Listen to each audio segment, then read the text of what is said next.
하나님께서 주시는 말씀은 마가복음 1장 35절부터 39절까지입니다. 고요함으로 라는 제목으로 말씀 전하기 전에 먼저 제가 본문 마가복음 1장 35절부터 39절까지 먼저 봉독해 드리겠습니다. 제가 가진 신약 성경으로 54쪽에 있습니다. 제가 봉독해 드립니다. 새벽 아직도 밝기 전에 예수께서 일어나 나가 한적한 곳으로 가사 거기서 기도하시더니 시몬과 및 그와 함께 있는 자들이 예수의 뒤를 따라가 만나서 이르되 모든 사람이 주를 찾나이다. 이르시되 우리가 다른 가까운 마을들로 가자. 거기서도 전도하리니 내가 이를 위하여 왔노라 하시고 이에 온 갈릴리에 다니시며 그들의 여러 회당에서 전도하시고 또 귀신들을 내쫓으시더라. 아멘.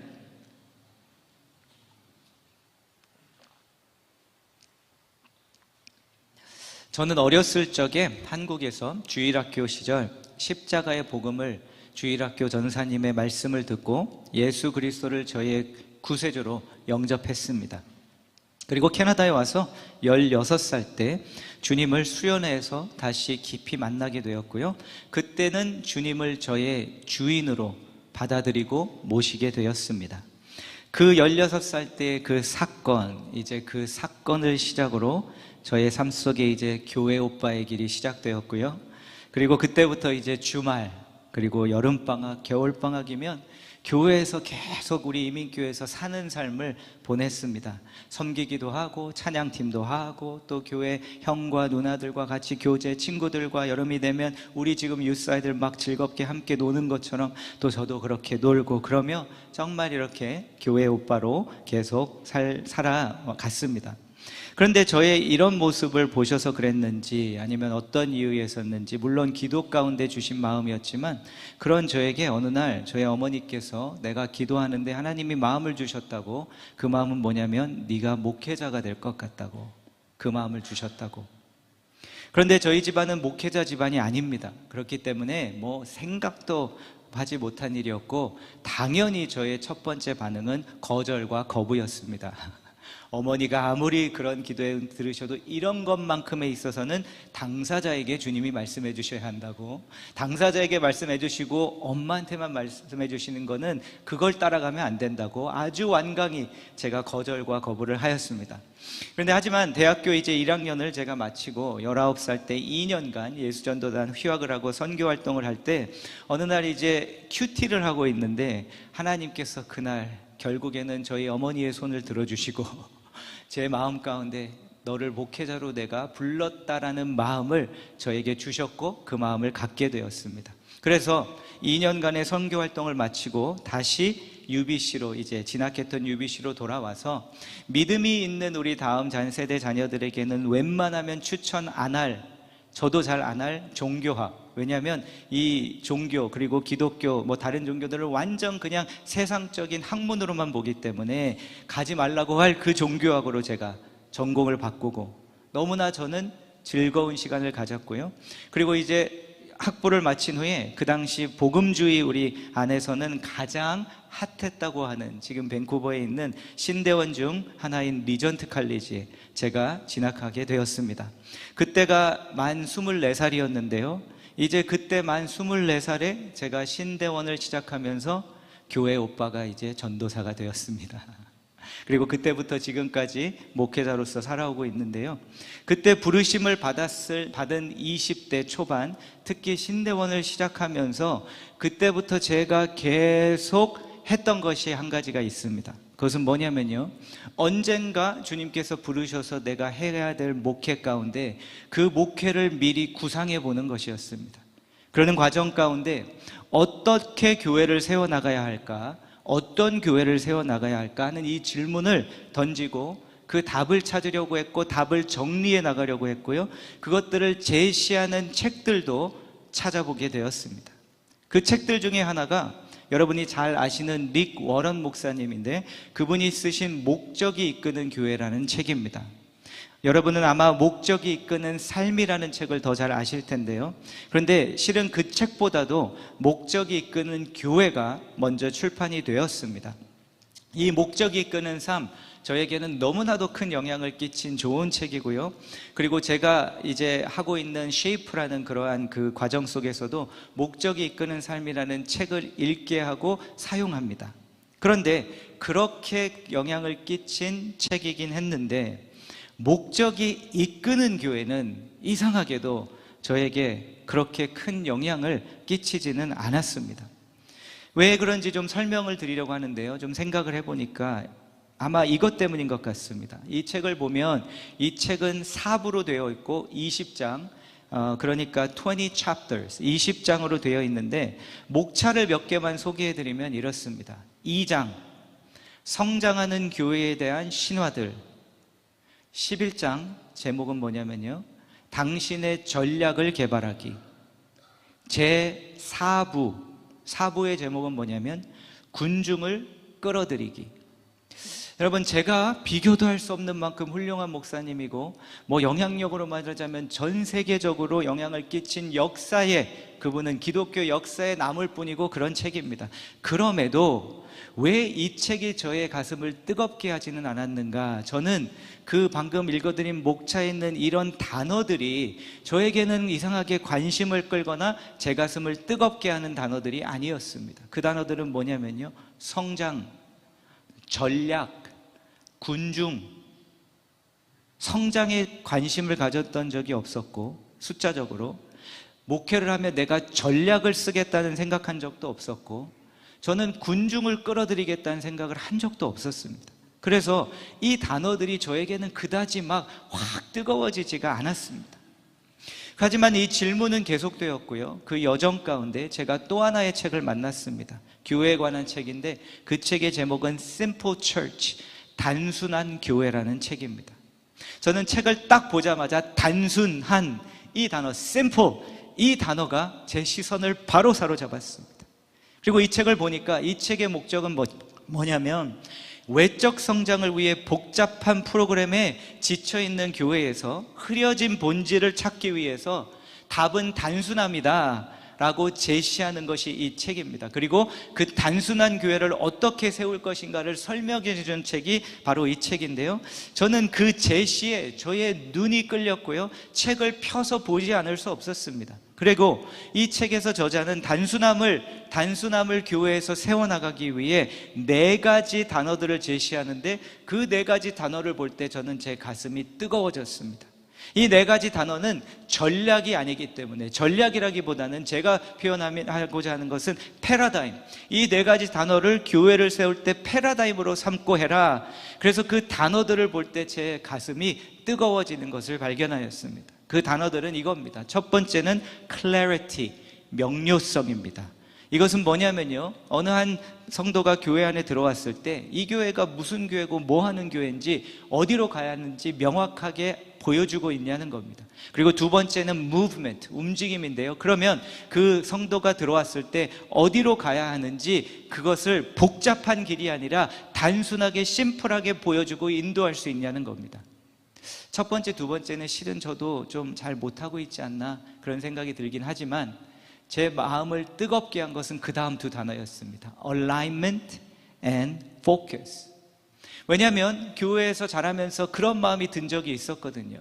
우리가 집중하지 않는 것 같은, 너무 많은 것들을 하고 있는데 막상 우리가 진짜 뭘 하고 있는 거지 하면 뭘 하고 있는지 잘 모르는 것 같은 순간들이 많았기 때문에, 그리고 다 하고 있는 것 같은데 막상 왠지 중요한 것을 안 하고 있는 것 같은 그러한 마음이 제 목회 안에서도 그런 것을 느꼈기 때문에, 저 집중, 포커스란 단어는 저에게 너무나도 저를 사로잡은 단어였고, 특별히 한소망교회를 시작하고 나서부터는 day one, 첫날부터 무조건 집중하기 시작했습니다. 해야 할 것이 무엇인가, 하지 말아야 할 것이 무엇인가, 할 수 있는 것이 무엇이고 우리가 할 수 없는 것이 무엇인가 철저하게 구분하고, 할 수 있는 것, 해야 할 것만 저는 하려고 노력했습니다. 그런데 더 제 가슴을 뜨겁게 한 것은 얼라인먼트, 정렬하다는 뜻이죠. 정렬한 이 단어였습니다. 정렬함. 왜냐하면 우리가 함께, 특별히 저는 이민교회 자녀입니다. 이민교회 자라면서 함께 얼라인하지 못하는 것이 너무나도 안타까웠기 때문에 그렇습니다. 부모와 자녀들이 언어라는 그 장벽 때문에 얼라인하지 못하고, 한어권과 영어권이 문화와 언어가 달라서 얼라인하지 못하고, 그러니까 막상 우리가 담임 목회자를 통해서 한 가지 우리 비전을 제시를 받는데, 실은 막상 제가 EM을 하면서도 그것에 함께 얼라인돼서 가지 않았던 적도 많았고 못했던 적들이 많았다는 것을 제가 알고 안타까워했기 때문에, 어떻게 하면 우리가 모두가 함께 얼라인이 될 수 있을까, 이것을 계속 고민하고 씨름했습니다. 그런 의미에서 목회적 차원에서 볼 때 저에게, 여러분도 그러셨겠지만 All for One이 저에게 너무나 감격이었던 이유는 바로 그것 때문에 그렇습니다.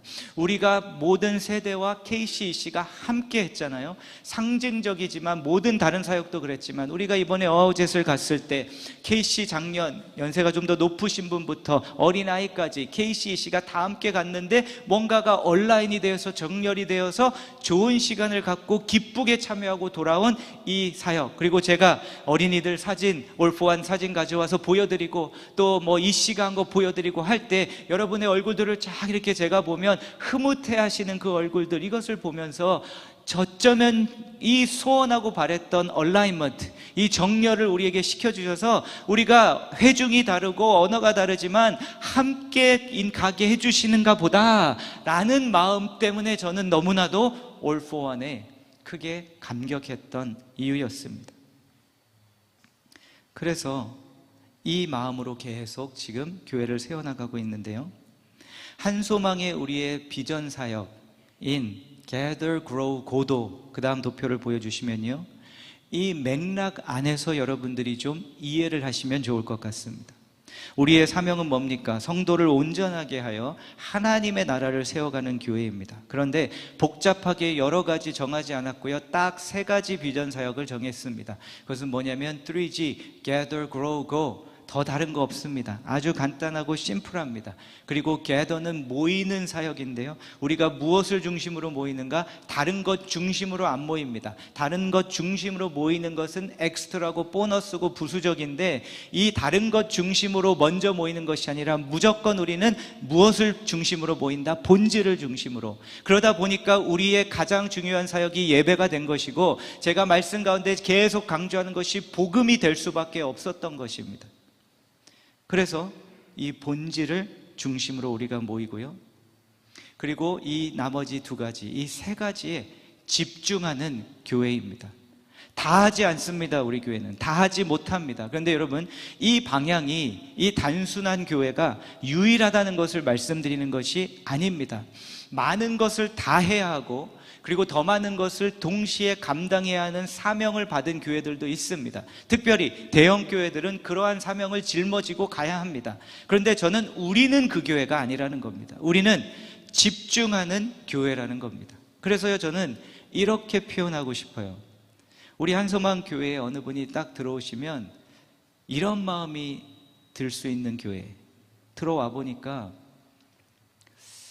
왠지 있어야 할 게 없는데, 내가 분명히 다른 곳에서 신앙생활 했을 때는 이것도 있었고 저것도 있고 이것도 있었는데 이 교회는 있어야 할 게 좀 없는 것 같은데, 그리고 막상 들어와서 보니 별것 없는데 이 교회는. 그런데 거기서 끝이 아니라 조금 더 있어 보니까 뭐가 느껴지기 시작하냐면, 근데 뭔가가 있어. 뭐지 이게? 이런 교회가 되고 싶습니다. 그래서 지난 4년간 주님께서 저에게, 또 우리가 함께 gather라는 사역에 집중하게 하셨고요, 그리고 이것을 올인을 해서 쏟아 부었고요, 그리고 이것을 정리하시면서 표현하는 그림도 저희들에게 주셨습니다. 그 그림은 뭐였냐면, 한소망은 맛집 교회다. 모든 메뉴가 다 있는 곳이 아니라, 그런데 막상 가보면 딱 하나 고를 수 없는 메뉴가 없는 그런 곳이 아니라 그런 곳도 필요하지만 별것 없고 아무것도 있어야 할 것 없는 것 같은데 그 하나는 확실히 있는 곳. 그래서 그런 맛집 같은 교회가 되는 것이, 그리고 그 그림을 저희들에게 주셨습니다. 여러분 생각해 보시면요, 단순한 교회의 패러다임과 통하는 그런 그림입니다. 그런데 지난주 6주년 설립주일을 맞으면서 특별히 이제 제가 무엇을 나누기 위하냐면요, 이 두 번째 grow, 영성, 이 부분을 이제 6년째가 되면서 정리해 주시는 듯한 마음이 들어서 이제 이것을 정리하고, 또 우리가 이제 세 번째로 들어가게 하시는구나, 들어가기 전에 들어가면서 두 번째를 또 정리해 주신 것을 나누고 가기 위하여 한 번 더 설립주일 연장선으로 말씀을 드리고자 하는 것입니다. 여러분, gather, grow, go, gather가 끝난 게 아니고요, gather는 이제 1층입니다. 이제 2층을 짓는 거고요, 2층을 지었으니 3층을 짓자는 겁니다. 그래서요, 사라지는 것은 아닙니다, 전의 것들이. 이러한 맥락에서 다시 본문으로 돌아가서 보면 예수님께서 오늘 본문에서는 혼자의 시간을 갖기 위해 나아가십니다. 그런데 우리는 알고 있습니다. 혼자의 시간이 아니라 누구와 시간을 보내기 위하여? 아버지 하나님과 시간을 보내기 위하여 혼자의 시간으로 나아가신 것을 볼 수 있습니다. 오늘 말씀은 개역개정에서 그곳을 한적한 곳이라고 표현합니다. 그런데 다른 번역을 보면, 다른 한글 성경에는 외딴 곳이라고도 번역하고, 영어는 NIV 같은 경우는 solitary spot, 나 혼자 있는 그 지점, deserted place, 아무도 없는 그곳, an isolated place, 나 혼자 그냥 고립된 곳, 이렇게 번역을 합니다. 그런데 저는 이 번역들 중에 오늘은 개역개정의 한적한 곳, 이 번역이 제일 좋습니다. 왜냐하면 이 한적한 곳이라는 단어 안에 저는 우리 교회가 어떤 교회가 되었으면 하는 마음과, 그리고 우리 교회가 여러분에게 어떤 교회가 되어드리면 좋겠다라는 제 소원과 바람이 담겨 있는 단어이기 때문에 그렇습니다. 여러분, 저는요, 우리 교회가 한적한 교회가 되면 좋겠습니다. 우리가 살아가는 이 도심 숲속에서, 그리고 우리의 분주한 삶 가운데에서 여러분이 쳇바퀴 도는 듯한 한 주를 살고 교회에 나왔을 때 더 마음이 복잡해지고 더 복잡한 곳에 나오는 것이 아니라 이곳에 나오셨을 때는 한적함이 느껴지는 곳, 그래서 그 한적함을 통해서 쉼과 안정감을 다시 얻는 곳, 저는 우리 교회가 여러분들에게, 이 예배가 그런 장소, 주님의 한적한 곳이 여러분께 되어드리면 좋겠다는 것입니다. 처한 힘든 상황 가운데 마음의 감정이 소용돌이 치고 있는데 이 자리에 나왔더니 예배를 드리고 나서 영혼의 고요함을 여러분이 다시 회복하는 곳, 그런 교회가 되었으면 하는 그러한 강한 소원과 바람이 있습니다. 바로 이 이유 때문에 저에게 단순한 교회라는 패러다임이 제 마음을 사로잡았던 것 같습니다. 왜냐하면 말씀드리는 이 한적함, 그리고 우리의 영혼의 안정감, 평안함, 이것은요, 그리고 그 한적함은 단순함이 없이는 얻을 수가 없기 때문에, 단순해져야지만 그 한적함으로 나아갈 수 있고, 단순해져야만 그 한적함 가운데 우리가 원하는 고요함을 얻을 수 있기 때문에. 그런데 여러분, 이것은요, 외형적인 한적함이 아닙니다. 무슨 말씀이냐면 교회에 나오셔서 아무것도 안 해서 한적함이 생기는 것이 아니라는 겁니다. 제가 말씀드리는 것은 외부적인 그러한 한적함이 아니라, 그냥 보일 때 그냥 외부적인 한적함이 아니라 영적인 한적함, 우리의 영혼의 고요함, 이것을 말씀드리는 겁니다. 여러분이 교회에 나오실 때 이러한 영혼이 한적한 곳을 다녀온 듯한 예배가 되어드리면 좋겠다는 것입니다. 제 마음이. 여러분, 도시 외곽으로, 물론 밴쿠버는 지금 있는 곳도 아름답지만 조금만 외곽으로 나가도 회복되는 것 하는 마음을 느끼지 않으십니까? 저는 개인 침묵순례를 갈 때 이제 주로 동쪽으로 가는데, 그러면 이제 칠리왁 뭐 조금 더 멀게 이런 쪽으로 갑니다. 그런데 우리 칠리왁에 사시는 성도님도 계신데, 저는 갈 때마다 넘버원을 타고 이렇게 가다가 이제 아보츠포드를 지나가면은 이제 아보츠포드도 꽉 찼어요. 그래서 이제 도시 느낌이 좀 드는데, 아보츠포드만 딱 통과하고 지나가면 그 다음부터 시야가 뻥 뚫립니다. 확 트인 시야가 제 눈에 들어오고요, 푸른 초장들이 보이기 시작하면서 그 둘러싸고 있는 언덕과 산들이 보입니다. 이 한적함, 그리고 가면서 저는 회복되는 겁니다.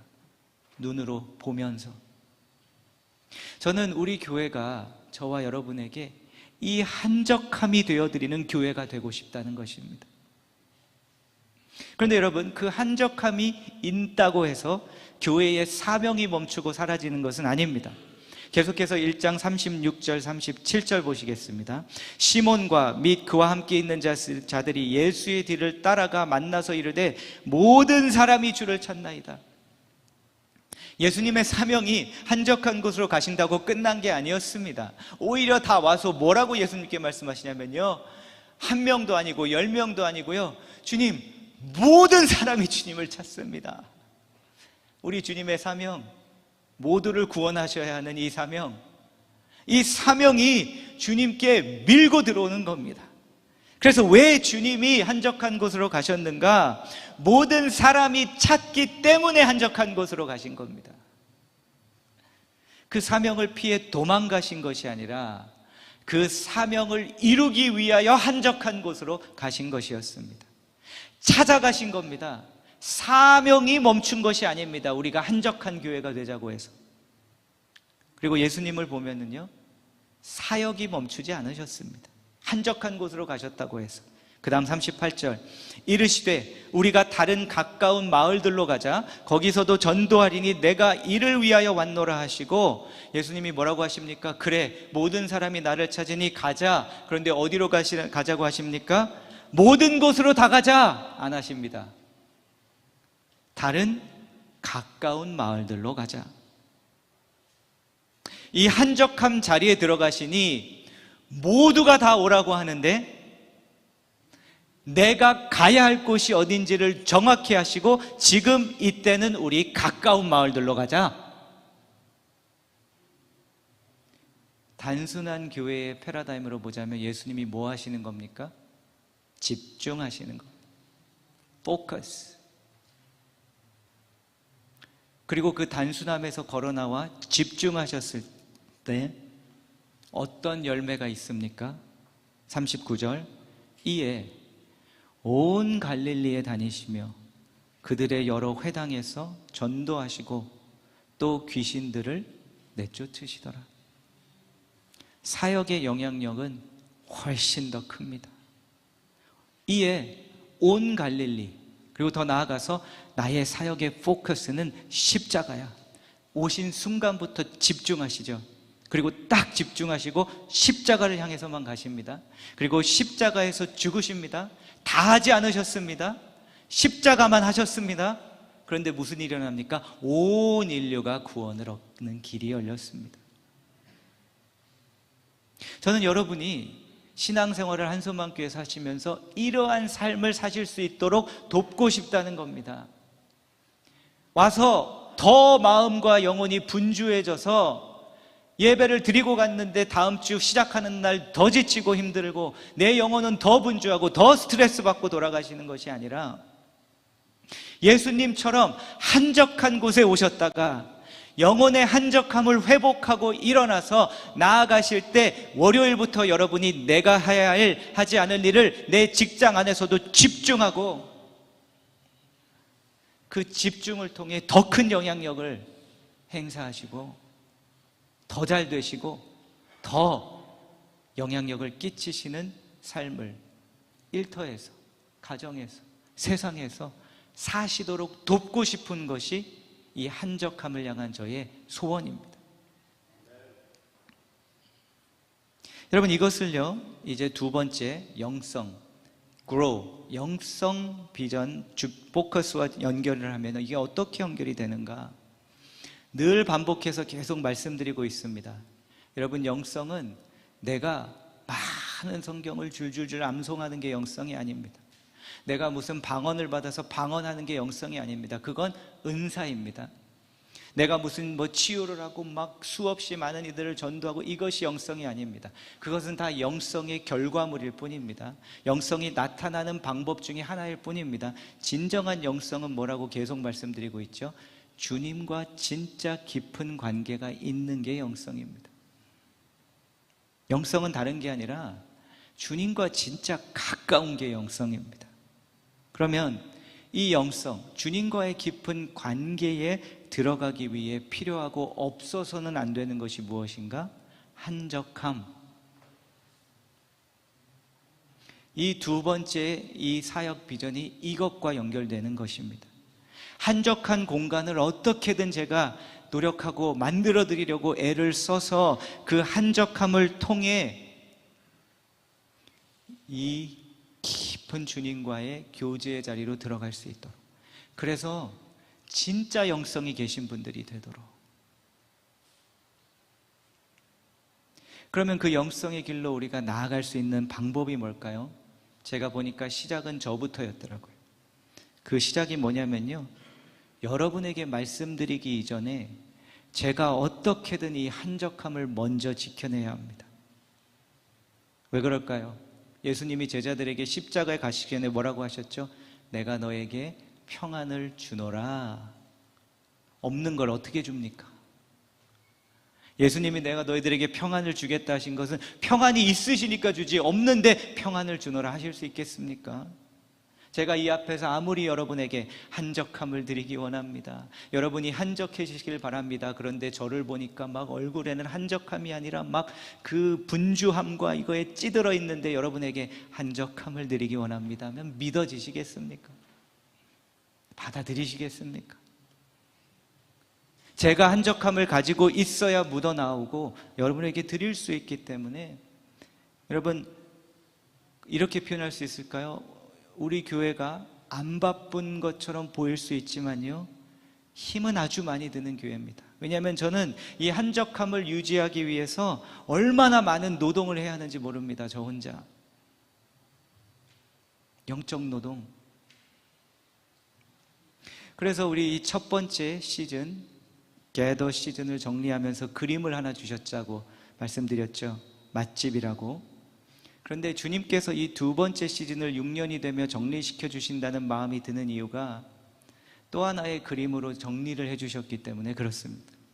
그 그림은 뭐냐면요, 우리 한소망 교회가 어떤 교회가 되어드리면 좋겠냐면, 도심 속에, 도심 숲 안에 있는 수도원 같은 교회가 여러분에게 되어드리면 좋겠습니다.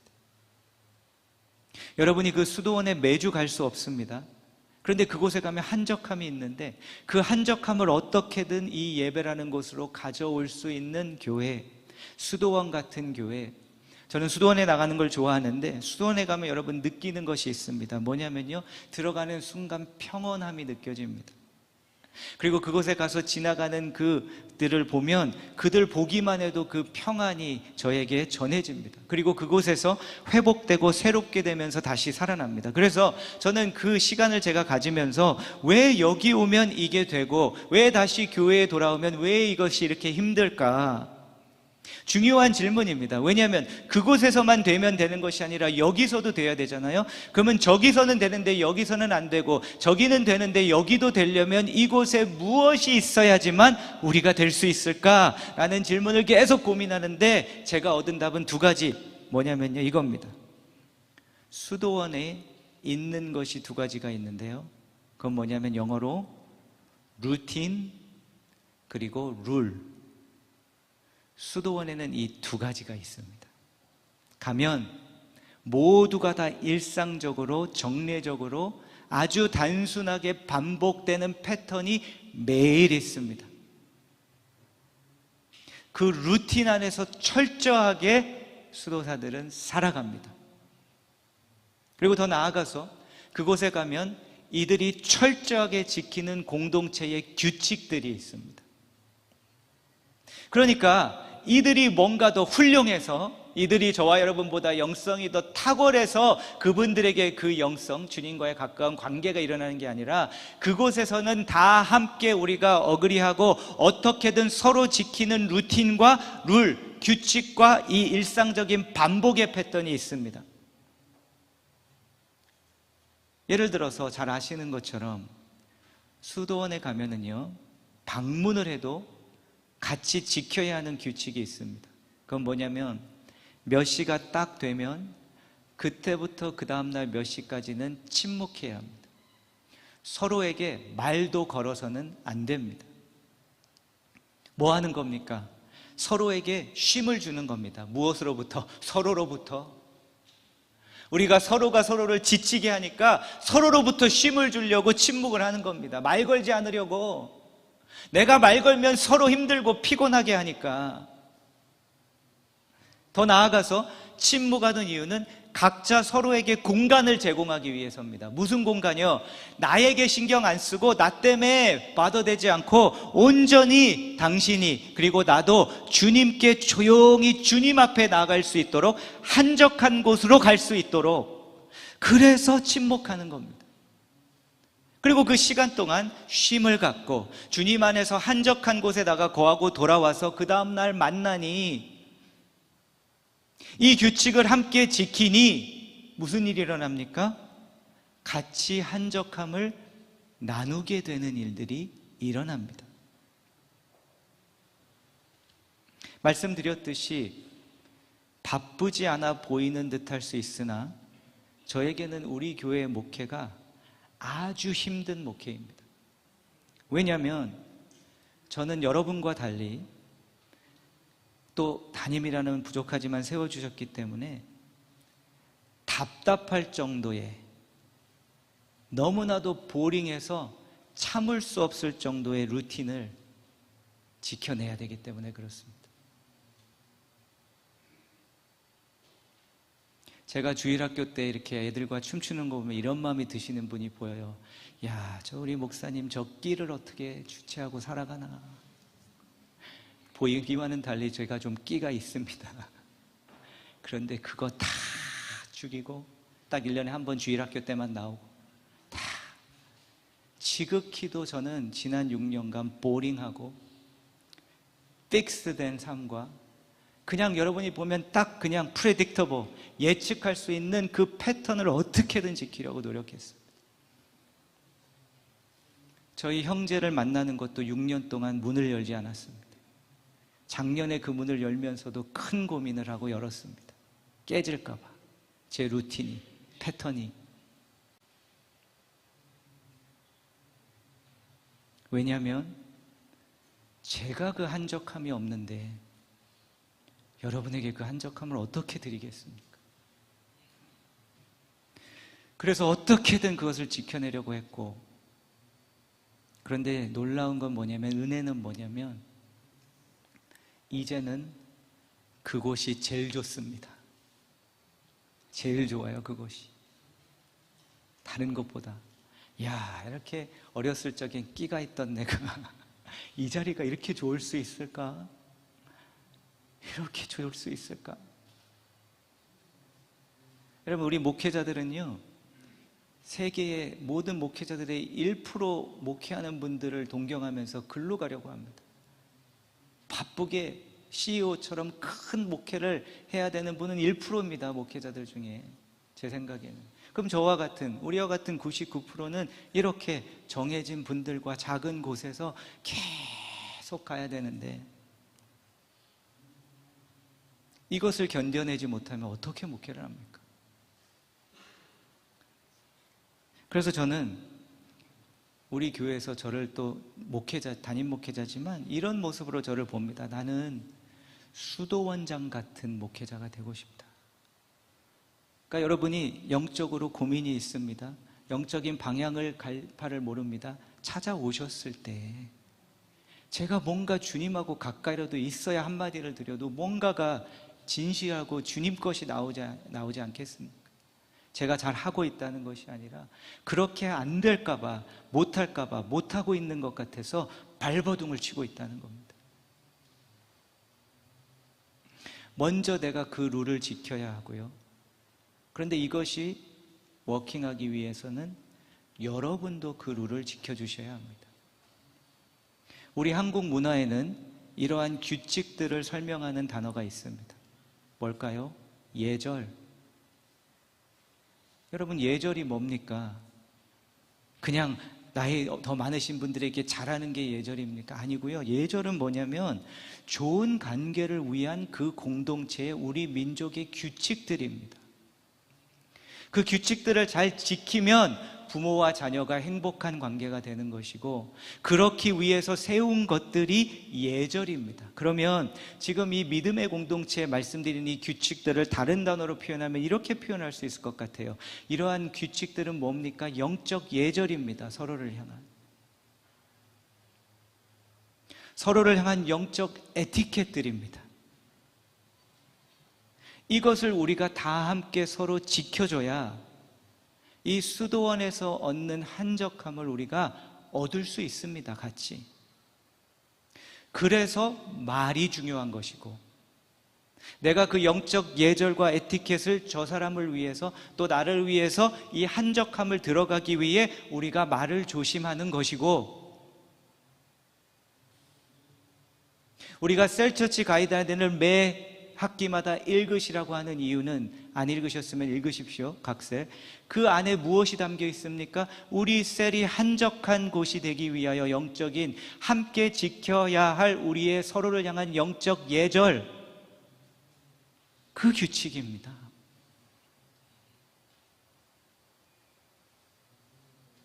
그래서 우리가 이 한적함을 같이 지켜나가려면 오실 때마다 교회 안에서 항상 그 마음을 가져주십시오. 서로를 향한 영적 예절을 지키자. 말을 조심하자. 행동도 조심하자. 다른 이유가 아니라 저 사람이, 저 성도가, 내가 한적한 주님이 계신 곳으로 나아가야 되는데 자꾸 내가 그 앞에 가로막고 있으면 글로 못 나가니까. 그런데 여러분, 이러한 영적 예절과 규칙들이 있지만 오늘 이 말씀 가운데 부탁드리고자 하는 가장 중요한 우리의 영적 예절과 규칙, 이것을 대지로 여러분과 나누려고 합니다. 그건 뭐냐면 이겁니다. 여러분, 우리 함께 주님께 나아갑시다. 주님께 나아가십시오. 이곳에 오실 때 주님께 나아오십시오. 다른 어느 사람을 만나러 간다고 생각하지 마시고 가장 먼저 내가 주님께 나오고 있다, 나아가는 것이다. 이러한 영적 공동체의 규칙을 우리가 잘 지키면 있어야 할 게 없는 것 같고 아무것도 없는 것 같은데 뭔가가 있는 교회가 될 수 있는 것입니다. 그래서 이 교회에 관해 제 마음을 사로잡은 또 하나의 책이 있는데, 이 책은 내용을 제가 다 동의해서가 아니라 제목 하나 때문입니다. 그 책 제목은 뭐냐면 Deep Church, 깊이 있는 교회. 저는 단순함이 여러분 얕은 걸 말씀드리는 게 아닙니다. 오히려 깊은 것들은, 진짜 깊은 것들은 단순함을 통해서밖에 나올 수가 없습니다. 왜 복음이 아무런 지적으로도 안 되는 어린아이들도 받아들일 수 있고 수십 년을 학문을 연구한 신학자들도 그 복음 앞에 무릎을 꿇는 이유가 뭡니까? 단순한데 깊으니까. 진리는 깊은 것이거든요. 가벼운 교회, 얕은 교회가 되자는 게 아닙니다. 세상이 보고 별거 없는데 왜 저들은 뭐가 있지? 하는 놀라운 신비가 있는 교회가 되고 싶다는 것입니다. 저와 여러분을 통해. 여러분, 시대가 바뀌었습니다. 재밌는 걸 하나 발견했어요. 얼마 전에 우리 유스가 수련회를 다녀왔는데 끝나고 났는데 막 이만한 방에 과자가 많이 남아서 돌아온 겁니다. 그래서 저는 이게 어떻게 된 일인가? 내가 주일학교 때는 저 과자 하나 먹으려고 교회를 갔는데 과자가 이제 이 친구들에겐 별로 안 기쁜 겁니다. 저는 주일학교 때 그 떡볶이 하나 먹으려고 막 달려가가지고 막 암송하고 막 달란트 받아가지고 어떻게든 엄마 아빠가 안 사주시는 거 살려고 그랬는데 얘네들은 이미 다 가지고 있습니다. 우리 아이들은. 여러분들이 너무 좋은 부모님들이셔서 이미 다 가지고 있습니다. 맛있는 과자 갖다 줘도 얘네들은 수련회 가서도 과자 안 먹습니다. 무슨 뜻이냐? 이미 집에서 많이 먹고 있겠구나. 그런 마음 느끼셨습니까? 아주 시설이 호화롭고 최고인 곳에 갔었는데 다 있는 것 같았는데 뭔가가 없는 것 같은 느낌이 드신 적이 있으십니까? 교회에서? 이제 세상이 저희들을 보고 원하는 거는 맛있는 과자 먹는 곳이 아닙니다. 더 이상 와서 막 세상보다 더 좋은 시설은 편리함이죠. 잠깐의 편리함이 있으나 금세 이게 좋은지도 모릅니다. 저는 세상이 저와 여러분 한소망교회를 보고 저건 뭐지? 저들은 뭐지? 하는 신비함을 느끼는 교회가 되면 좋겠습니다. 그래서 한적함을 추구하자는 것이고 서로의 영적 예절을 잘 지켜달라고 말씀드리는 겁니다. 다른 이유가 아니라 이미 잘들 지켜주시고 계시고 잘하고 있는 교회입니다. 하지만 다시 한번 6주년 한 주 더 연장해서 설립기념주일을 맞이하여 부탁드립니다. 넘버원 우리의 규칙, 공동체의 규칙은 각자 우리 함께 주님께 나아가는 것을 최고로 먼저 삼는 그러한 성도님들이 교회가 되어주시기를 주의 이름으로 부탁드립니다. 아멘. 우리가 이 찬양으로 한번 그 고백으로 나아볼까요? 오늘 주님 저의 영혼이 주 안에서 한적함을 누리고 잠잠해지게 하옵소서.